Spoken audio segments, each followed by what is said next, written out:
Hey everybody, Tyler here at the Evinced Café.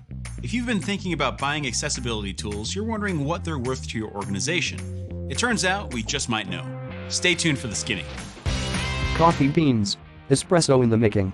Tamping ground beans into the portafilter. A stream of concentrated crema pours into a glass demi-tasse cup. Logo, Evinced Café. Title, The Economics of Accessibility Software. The presenter stands behind a table.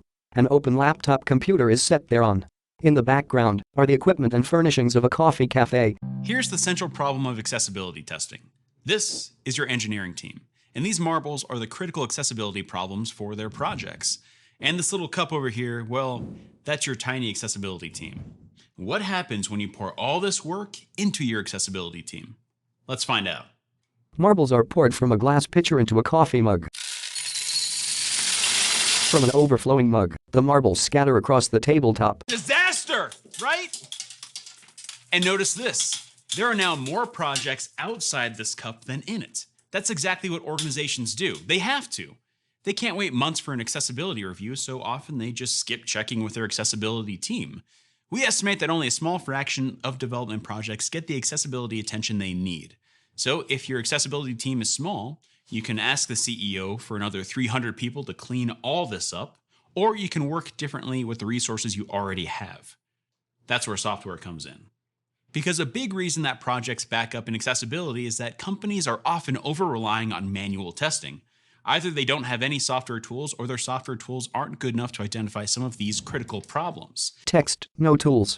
Bad tools.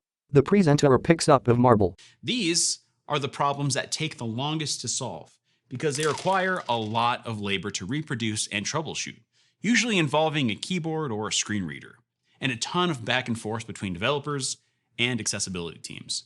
And before you say, I've lost my marbles, let me tell you about what our customers tell us.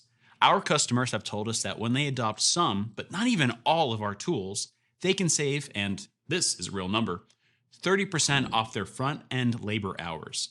No more back and forth, and no more waiting. Wait, that's worth saying again. 30% of your front-end labor hours. Engineering labor hours. Would your organization like a 30% boost in your front-end engineering resources without hiring a single new developer? Or to double or triple the number of projects that get accessibility review? And if your organization has 100 front-end developers, what's this solution potentially worth? The answer is in the millions, just from some of our tools. If you used all our tools, you'd save even more. So the next time somebody in your organization says you can't afford to buy accessibility software, you tell them you can't afford not to. That's all for now, good people. See you next time right here at the Evinced Café. Logo, Evinced.